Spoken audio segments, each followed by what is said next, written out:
Okay, we're going to put the front fairing together. Something I've been waiting for ages. Paint's done. Headlight first.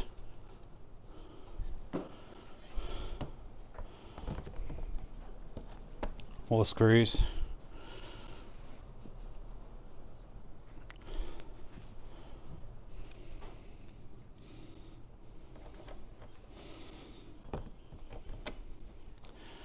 And unlike the Chinese one, it all lines up.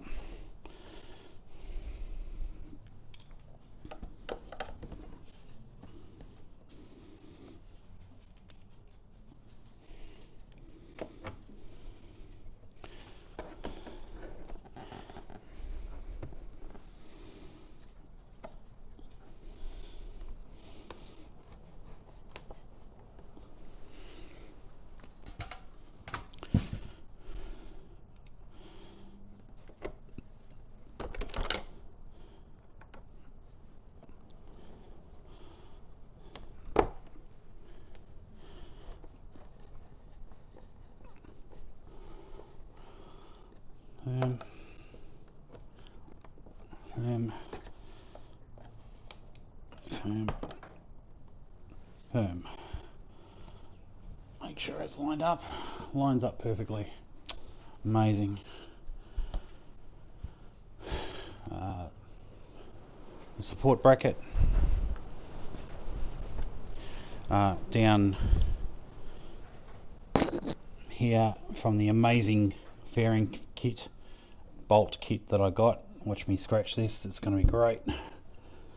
We got little rubber O-rings, or the rubber dampers that came in the bolt kit. Just put them in some hot water to get them in the holes. I didn't want to bore you with that. The support bracket will go on next. Those two come up. Never far away. You've got to make sure that you put your part that you've just spent hundreds of dollars getting painted onto your partner's best towel, so it doesn't get scratched. Don't use the cheap towels. Use a really good quality towel. She'll appreciate it. He or she will appreciate it.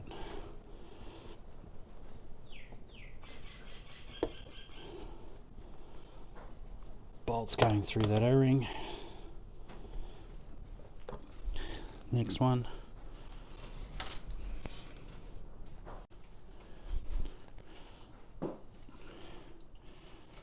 Make sure that the WD drips onto the towel too, you know, just so that she knows it's been used.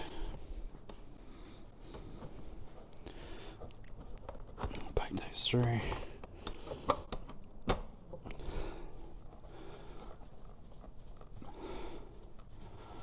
Bolts line up, which is just, you know, amazing.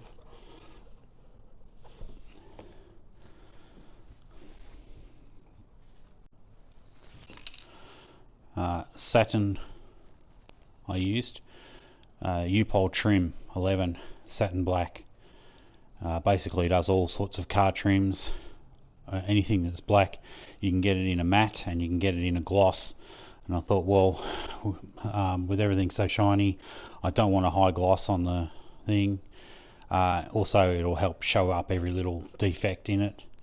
But this U-Pole, this trim paint, is basically high build top coat. So you make sure that the panel is nice and clean. You sand it down as best you can. Fill any gaps or holes or anything with a little bit of plastic filler. And then elect to put this on it, and it comes up absolutely beautiful.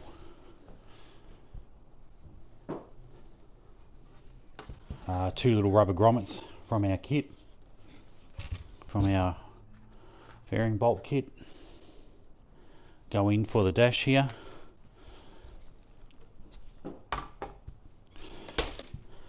Dash goes in.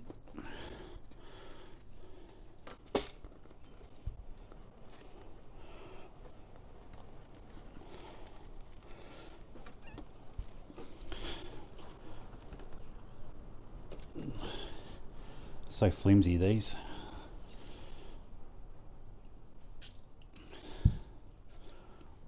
Oh, that's it.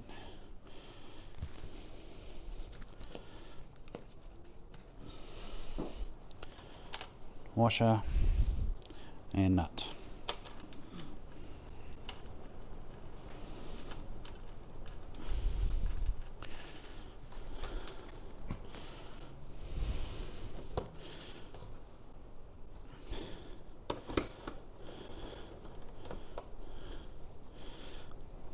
And that dash is basically held in by those rubber grommets, and those nut and washer is just to tighten up on the back of the rubber grommet. It's there. I'll bring it forward. Bring this forward.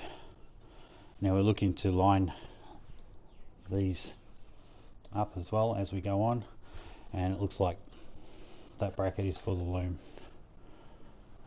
I think I've got to take off. Yeah, there's two windscreen nuts here that also come with this fairing kit. These ones, if you're not familiar with Kawasaki, Suzuki, they love these things. I tend to fucking hate them, but this is what we've got. So I'll just get these old ones out.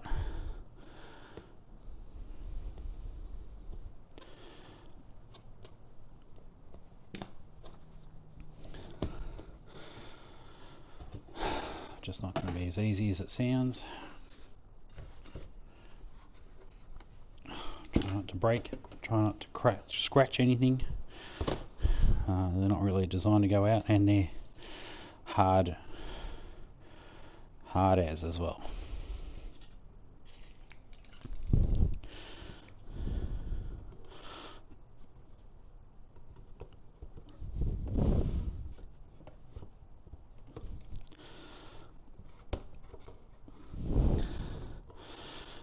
I might want to go in instead. Yeah, it's easier to pull them through.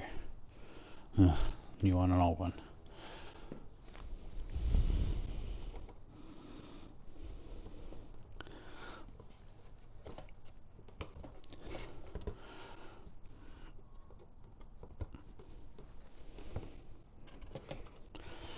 Oh. Get some new ones.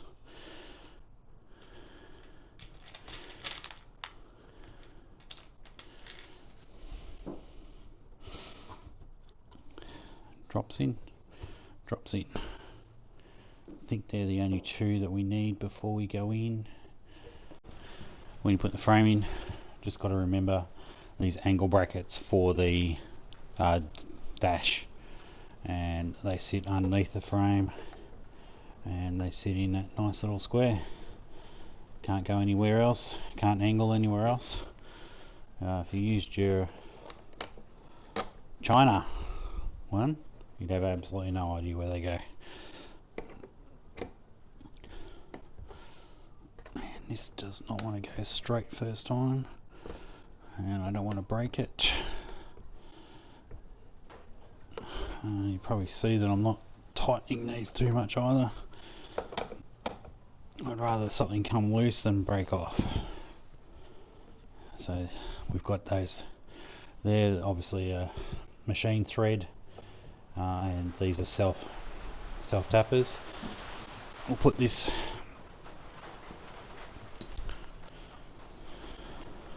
cluster back in, and it should line up a lot better,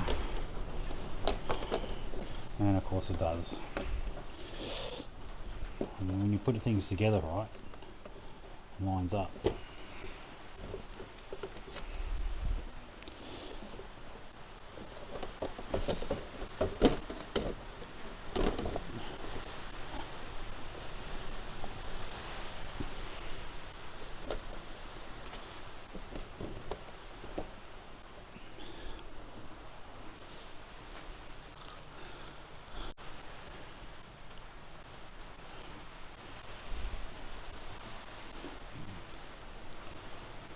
Little machine screw there.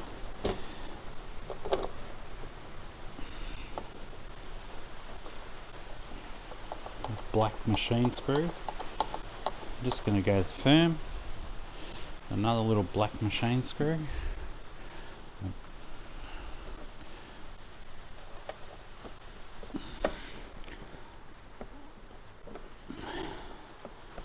Quite well line up. Remember, this dash had a big crack through here as well. So very dubious on tightening this up too much. So that, just going to make sure that those locators are in under there. Petrified. Yep. Oh, there we go. Break it. No, yep, there we go. That's in. And I've only got one black button head screw, which is self-tapper for here for some reason.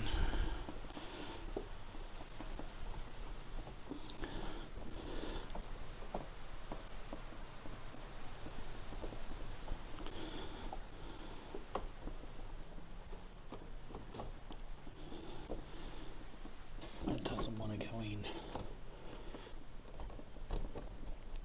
There we go. Very gentle. Oh yeah. That's pulled it in nicely, but okay, all those 4 rubber nuts are fitted. I'll slide it down there, and this is the moment of truth where everything should line up. There is a pin down in there. That just went click. Let's see. The colour looks fantastic. I was worried that it was going to be a little bit too bright.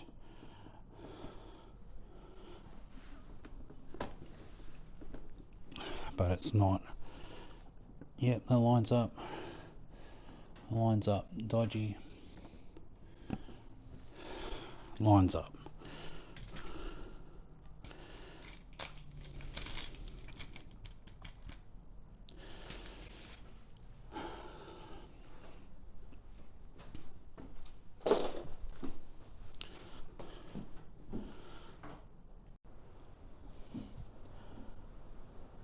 Okay, I've gone ahead and just fitted that screen up. I just really wanted to concentrate on getting it right. Now, those bolts are just firm in there, remembering that all across here had cracks, all across here some of it was missing, so it's been plastic welded, and I'm just tightening it up until I just don't want to tighten up anymore. And a little bit of deflection in the plastic, I can see, is going to be as tight as it's ever going to get. The screen fits beautifully. Little deformation around the legs. Sorry, these upper parts here. It's a little bit further away, and you wouldn't notice it from a distance, but you're just a little bit further away from the plastic than it is there. I've looked at a lot of other bikes, and pretty much, you know, it's just a model. It's pretty weak design, really, but it's light. I suppose that's what they were going for. Just got to do polish up afterwards because I've got my fingerprints all over it. But that's pretty much the nose assembled. That's going to be hooked back on the bike, and then I'm able to do the drop sides. But that looks quite good. I was worried that red screen was going to be a little bit too bright, but it's actually not that far off the colour of the bike when you get sort of a dark material behind it.